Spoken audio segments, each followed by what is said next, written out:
Umuntu imbwa aramuhamba imbwa ewe nkunda imbwa kandi ntinya imbwa yise umuntu imbwa aramuhamba imbwa ewe nkunda imbwa kandi ntinya imbwa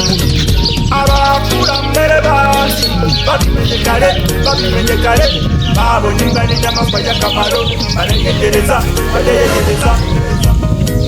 bajya guhiga ikabafasha guhiga baba bajyana Silent Razor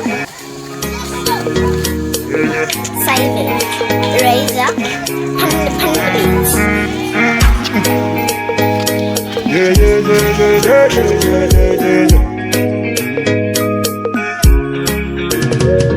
ngubu njyanye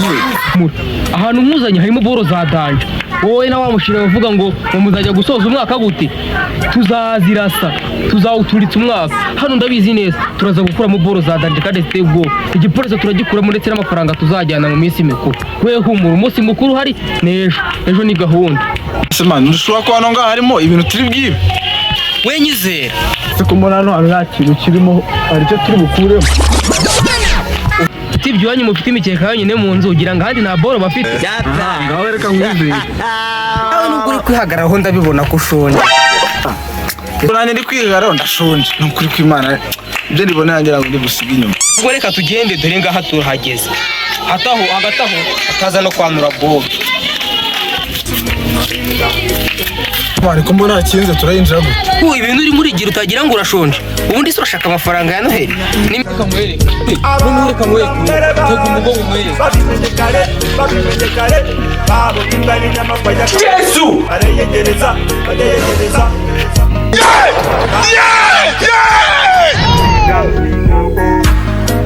baba bajyana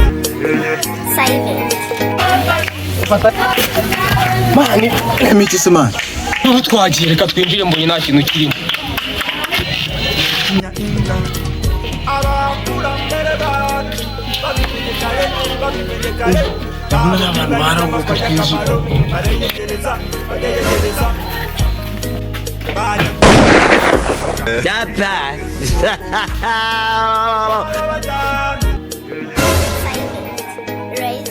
umuntu imbwa baramuhamba imbwa umwaka mushya peti kamuki tutari mugiye none se peti waburaye arasinabuze ibyo none se peti hari ibiryo ngumi nako uduhe ko turi babiri bihangane ko nari ngubade ariko nawe se mwibuka ariko peti ariko waba yari na fata byose byaba ari byiza ukatuzanya abiryo bihari kubera abavumbyi b'iki gihe twarabamenye kamwigendera se peti ibiryo byahiye nyine none se ko mutabiteguye peti kutari kurya byagenze gute eko gandaje ndi peti hari ikibazo tubasuye ubwo abavumbyi b'iki gihe twarabamenye ubwo mwumvira ngaha atavuze induru ngo papaza none se peti kuri kutwirukana kandi hano ari muri famiye y'iwacu umugendese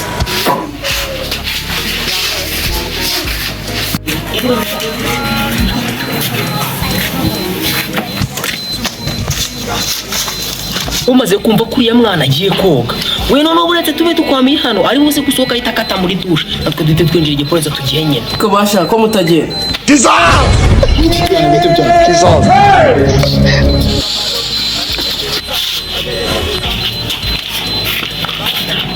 ikabafasha guhiga baba bajyana Silent Razor ikabafasha guhiga bakumwana ubundi kire y'uno mwaka noneho biragenda bite abantu baba bagome bakanahenera umuntu kuri Noheli man mu minsi mikuru bakifata bakaguhenera utabwirirwa se wabwiye ngo igisheri wayinguza aba wambaye Jordan wambaye makweto ariko basha muracyakora iki hano ngaho uzeshaka wakomeje kudukurikirana wansuhoye mu nzi wanyu ngeze mu rugo nahura hanyirukana none no kwiremba ukomeje kunkurikirana icyifuzo cyawe ni iki mu by'iki gihe twarabimenye ubwo murashaka gutwiba ubwo muce hano ngaha dutahe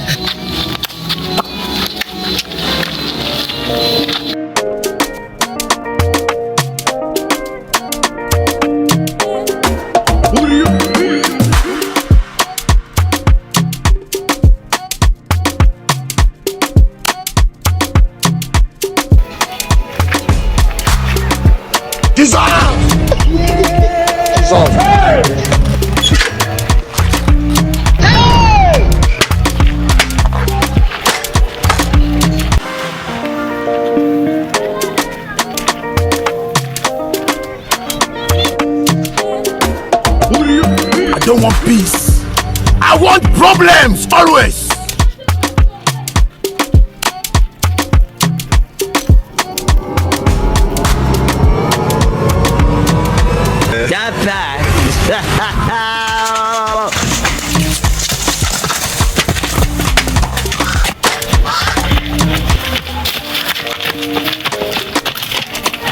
Koche jiye kira turayitera zamuka w'imipanga ujya kubirya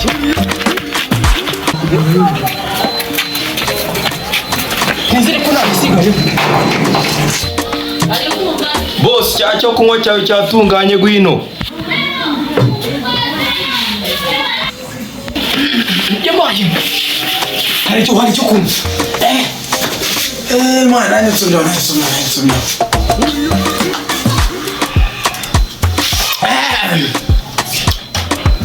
meza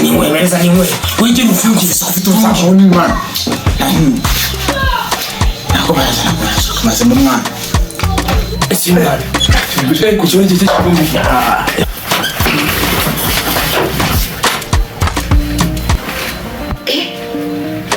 Boss koko warayimaze yaje. Ariko uburozi buraryoha. Ubu cyabo sigiye kugenda gipfire mu buriri nyimbwa.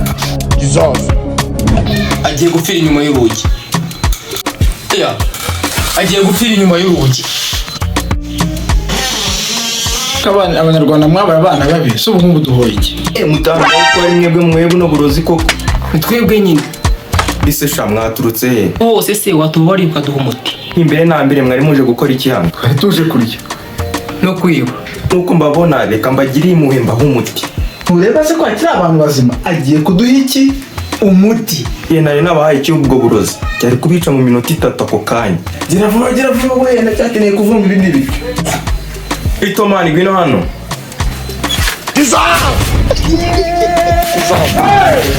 Magenda uzane ka gacupa karimo wa muti dore bano bantu banyweye bwa burozi. bano ngabo Yes. naribika nze yo kukazana Nari reka aze ahita ubagabanya uwo muti buri muntu wese nakayiko kamwe reka mba nigiriye mu kazi.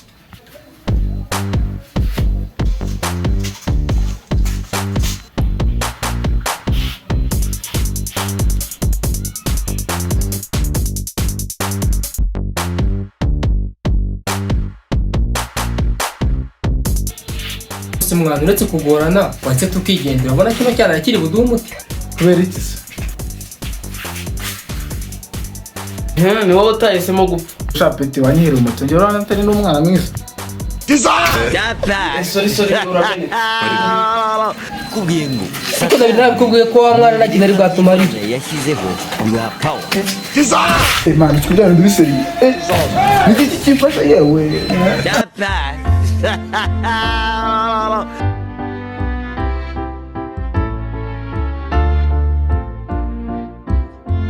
We wish you a Merry Christmas.